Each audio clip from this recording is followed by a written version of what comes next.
Is your home wildfire ready? Here's what you need to know. Wildfire season is becoming longer and more intense each year, and being prepared can make all the difference. Today, we're walking you through several wildfire home assessments to show you how to protect your home, property, and family.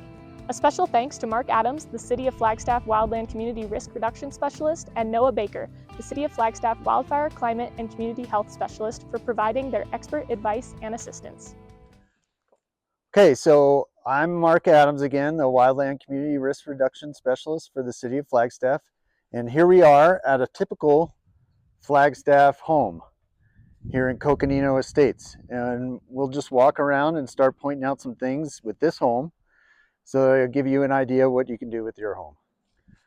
I really want to see the 5-foot buffer around the house. And what I mean by that 5-foot buffer or zone 0 is there a zone 0 around the house where it's that first 5 feet around the house doesn't have combustible fuel next to it?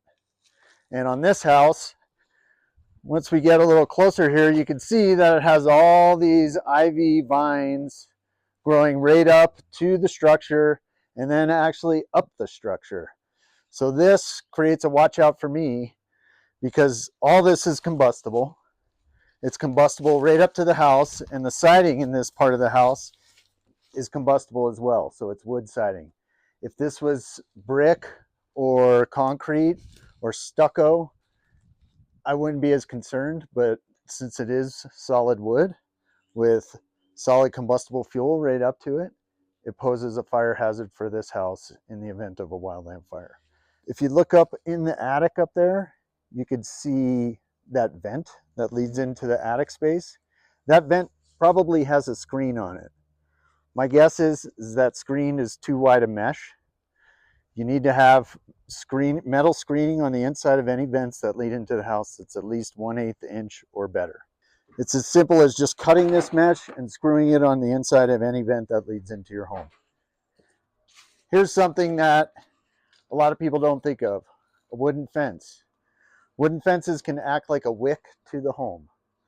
So if the wooden fence is on fire from the material that's leaned up against it over here, it catches the wooden fence on fire and it burns all the way up to the home. Do I expect everybody to replace their entire fence? No, but if you have a wooden fence around your property, considering when it's up for replacement, switching the last 5 to 10 feet where it leads to the home, switching to something non-combustible. All right, so we're out here at a property, and one thing you can see is we do have a fairly large wood pile pretty close to the structure. Ideally, you're gonna want this 20-30 feet away from the house. Right now, it's still in zone 0, which means that it could light on fire in the event of a wildfire and make it very easily to your house. Another common hazard that a lot of homeowners have near their structure is propane tanks. As you can see, we've got a couple here right now. Not only is it close to combustible material like this grass here, but it's also right next to the structure. So although it might not pose a risk right now, when you are trying to evacuate your home, you're going to want to move these very far away from the structure, or just get in the habit of not keeping them here to begin with. All right, so we're right here at the homeowner's property line. As you can see, this is pretty overgrown with this brush, but as you move into the homeowner's property, you can see it's being kept very short, which is ideal. In the case of a wildfire, this is going to catch.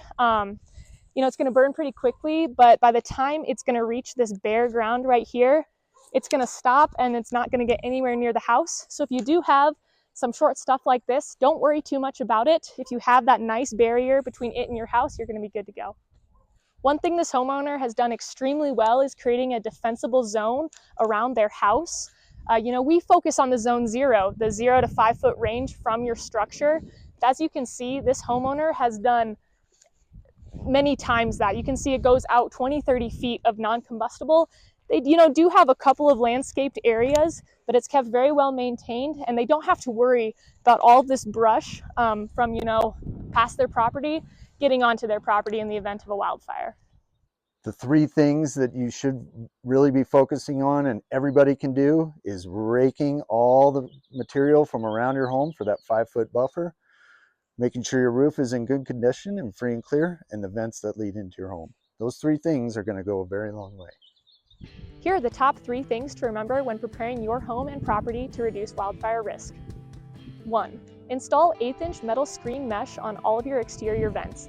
90% of homes destroyed by wildfires aren't from direct flames. They're from wind-borne embers. Placing this barrier greatly reduces the chance of an ember getting caught and igniting your home. 2. Keep Zone 0 clear of any combustible materials. Think of creating a 5-foot moat around your home with no litter, vegetation, or things that can act as a wick to your home. Embers can hit the side of your house and land in this 5-foot zone. Any combustible materials can easily catch on fire and later ignite your home. 3. 10-minute evacuation plan. In the event of an evacuation, you only have 10 minutes to secure your home and leave. This time should be spent moving combustible materials like furniture, cushions, doormats inside, or moving your propane tanks from your grill away from your home. There is no time to clear those pine needles off your roof or trim those vines and shrubs from your Zone 0. If you can't secure your home in 10 minutes or less, make it a priority to get those tasks done before it's too late.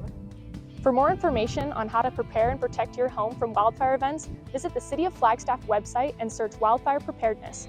You can also learn more about evacuation plans by searching Ready, Set, Go. Remember, the best time to prepare for an emergency is before the emergency.